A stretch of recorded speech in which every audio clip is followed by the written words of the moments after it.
பேருக்கு தெரியும் தெரியல.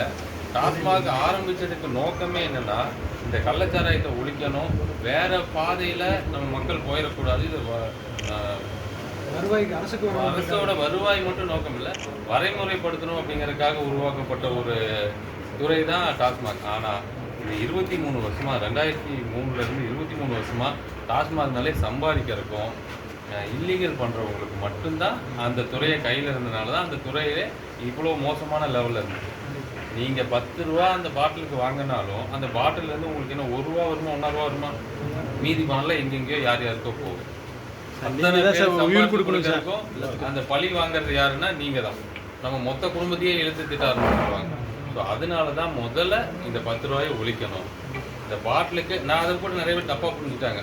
நீங்கள் வந்ததுக்கு அப்புறமே அந்த 10 ரூபா சேர்த்து தானே வாங்குறீங்க அப்படிலாம் சொன்னாங்க. நான் சொல்ல வந்து எதுனா டெபாசிட் அமௌண்ட் அந்த ஸ்டிக்கர் 10 ரூபா தான் வாங்கணும், அதுக்கு மேலே 10 ரூபா வாங்கக்கூடாது அப்படிங்கிறத. அந்த டெபாசிட் அமௌண்ட்டையும் இன்னும் சீக்கிரம் நான் சொன்ன மாதிரி அந்த ஜூன் மாதத்துக்குள்ளே நீங்கள் அந்த பாட்டில் உங்கள் கையில் வாங்க வேண்டாம். நீங்கள் அந்த கெட்ட பேர் உங்களுக்கு வேண்டாம். அதை கண்டிப்பாக அது இன்றைக்கி கூட நான் பேசினேன். கண்டிப்பாக இந்த 1 மாதத்தில் பண்ணிடலாம் சார் தான் சொல்லியிருக்கேன். அது பண்ணிடுவோம்.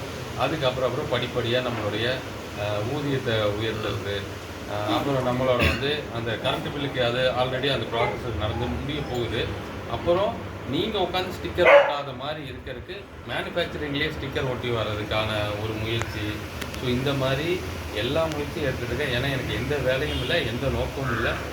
இந்த பார் எடுத்துகிட்டு கட்சிக்காரங்களாம் மொத்தமாக தமிழ்நாட்டில் இருக்க 4600 பாரில் 3600 பார் நானே எடுத்து நான் தான் ஒவ்வொருத்தருக்கும் கொடுப்பேன், நீ உள்வாழைக்கு தான் வரணும், சொந்த பில்டிங்காரனையும் உள்வாழைக்கு இருக்க வைக்கிற மாதிரிலாம் நிச்சயம் நம்ம ஆட்சியில் இருக்காது. சிஎம் ஃபஸ்ட்டு சொன்னது என்னென்னா, இந்த மாதிரி எதெல்லாம் லீக்கேஜ் எதெல்லாம் தப்பாக நடந்துகிட்ருக்கு அது அத்தனையுமே ஒழிக்கணும்னு சொன்னார்.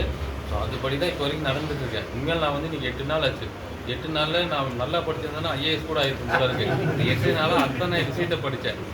எங்கேருந்து ஸ்டார்டிங்லேருந்து இந்த டாஸ்மாக் உருவான காலத்துலேருந்து உருவாகிறதுக்கு முன்னாடி என்னவா இருந்துச்சு, உருவானதுக்கப்புறம் என்ன ஆயிருக்கு, அது யார் யார் கையில் சிக்கி எப்படிலாம் போச்சு, நம்ம தொழிலாளர்களை எங்கேருந்து அவங்க பழக்கப்படுத்தி எந்த இடத்துல குடிக்கிறவன் அந்த மது கடுமையான மாதிரி நம்ம ஆட்களில் சில விஷயத்தை கடுமையாக்கி வச்சுட்டாங்க.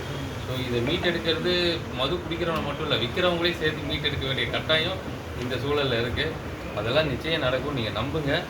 நம்மளோட இந்த 5 வருஷத்தில் இந்த டாஸ்மாக் துறை அரசுக்கு வருவாய் மட்டும் இல்லை, ஒரு கண்ணியமான துறையாக கேரளா மாதிரி, கர்நாடகா மாதிரி, ஆந்திரா மாதிரி ஒரு கண்ணியமாக பார்க்கக்கூடிய, கண்ணியம் கூட சொல்ல வேண்டாம், ரொம்ப அதிகமான வருது, தொழிலாளர்கள் கூட சக தொழிலாளர்களாக நம்மளை பார்க்குற மாதிரி நிச்சயம் உருவாக்கலாம்.